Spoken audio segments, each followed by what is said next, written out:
Now, the Police Federation, which represents rank and file officers, have claimed that policing is not prepared for a repeat of last summer's protest.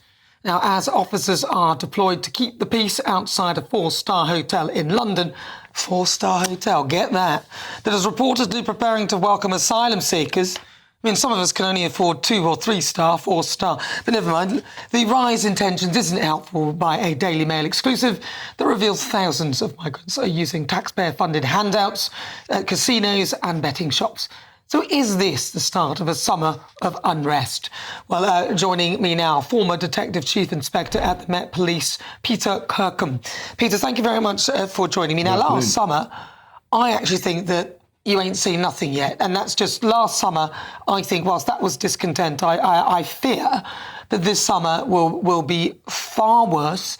And the reason being that more and more migrant hotels appear to be opening up, and people are getting vocal about their feelings about the whole system and the mass migration that is occurring in this country. I'm not sure whether it's right that more and more migrant hotels are opening up. There are certainly different venues being used maybe than we've used before. That might explain why new ones have come online. But according to the statistics being released, the list of people needing to be accommodated is slowly beginning to turn around and fall. Really? I thought the numbers of migrants were up at least 50% on last year. So therefore, we would need to house them somewhere. And the Labour government did promise to end the use of migrant hotels, and they certainly haven't done that. No, I think that was time constrained with, I think it was 2028 or 2029, they said they'd end the use of the migrant hotels. You've got the improvements they have made to the Home Office processing time and the number of removals at one end of the equation, and at the other end of the equation, the numbers coming in, which, as you say, are at a high level. I'm not sure anyone's actually done the detailed analysis to work out exactly how many are in the queue at this moment in time. But certainly the government seem to be trying to take moves to address that. As for whether there's going to be a summer of discontent, I think that's inevitable if people go on spreading untruths around the situation and making exaggerated claims about the situation. What do you mean spreading untruths? People are rightly allowed to protest. Nobody likes violent protest. That's not acceptable. But people are allowed to peacefully protest outside a hotel if they are not happy with the situation, in particular when we are hearing that taxpayers' money is being used by some of those who are coming here seeking asylum to gambling casinos and betting shops. That would be an example, I guess. Of what, false information? The bland statement that they use the money provided by the taxpayer for betting shops and casinos. I'm sure it applies to a few. Yeah, it does. I'm applying it to a few. It doesn't apply to all. Yes, but I can apply it to a few. I'm applying it to a few. I don't know the exact numbers, but I think it was 6,000 transactions that they thought were potentially made in that manner. So I'm just saying that it's as exacerbated. You don't think it's exacerbated by reports that some migrants are using some of taxpayers' money in betting shops and casinos? You don't think that exacerbates the situation? It does, and especially when that's the point I'm making. Or taken out of context. I don't think that even if it had been 50 or 200, that people would be happy with it. So I'm saying that. Do you not think? But I don't think it makes any difference. The actual facts, rather than statements that don't provide the context, then at least we'll know that they have the proper facts on which they make their judgment. So in what context? We see it in all areas. In what context? I'm struggling to find out in what context me pointing out that some of taxpayers' money is being used by many who are seeking asylum to put into to place bets on things in betting shops and casinos, which is factually correct. I'm struggling to see how that, where there's an issue with that. I'm just pointing out something that has been reported. The issue is when people believe it, for whatever reason, they believe it as meaning everybody's doing it. They're all at it. That's where nobody thinks everyone's doing it. I think I think that's not fair on the British public. But others do.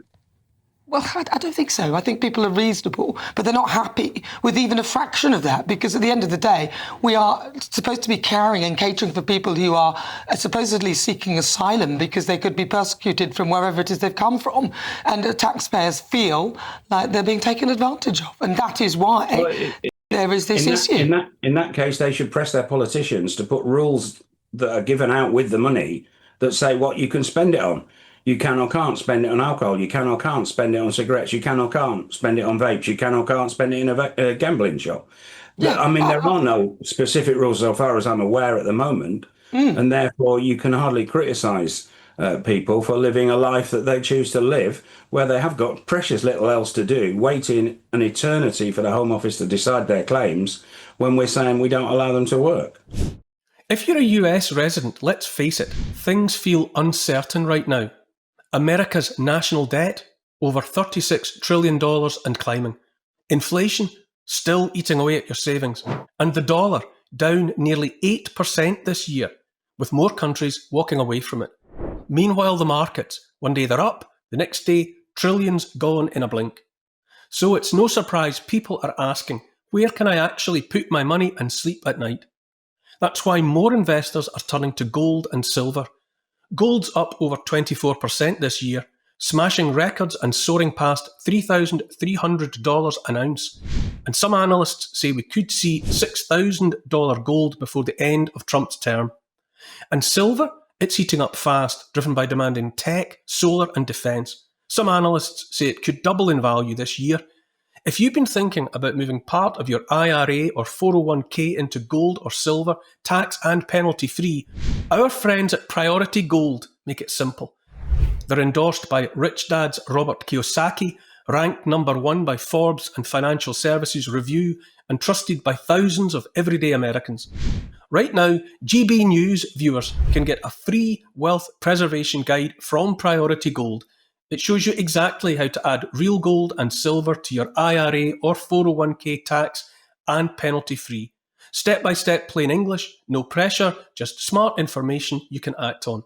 Just scan the QR code, click the link in the description below, or if you're a US resident, text WEALTH to 24999.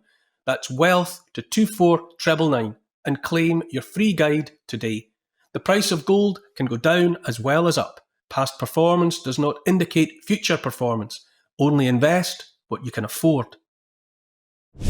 Well, but they can't work because we don't know who they are and we don't know enough about their backstory to just put them in a job. That wouldn't be right to the British employers, because they would want the person to be fully vetted. So whilst someone is seeking asylum, you can't just put them in a job. You don't know what they are capable of. They may be very nice, and I'm sure a lot of them are, but there are also those who will seek to be disruptive and may have criminal records. So you can't just put them straight into work. And also that would be another pull factor, wouldn't it? Which wouldn't be wise.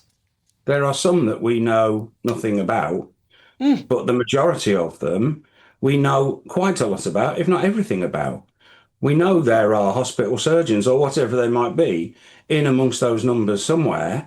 And so it wouldn't be beyond the realms of possibility for employers to make a decision, an informed decision, about employing or not employing a particular individual.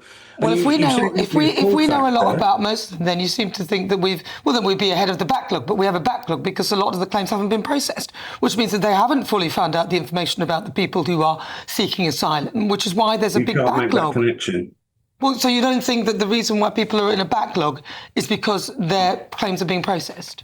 And that processing is finding out about who that asylum seeker is and where they've come from, whether it's a legitimate claim or not. There's a lot more to know about them than their background. Well, whether the claim is legitimate or not, which is why you wouldn't give them a job immediately. A refugee claim, you need to know an awful lot more than just the background of the individual.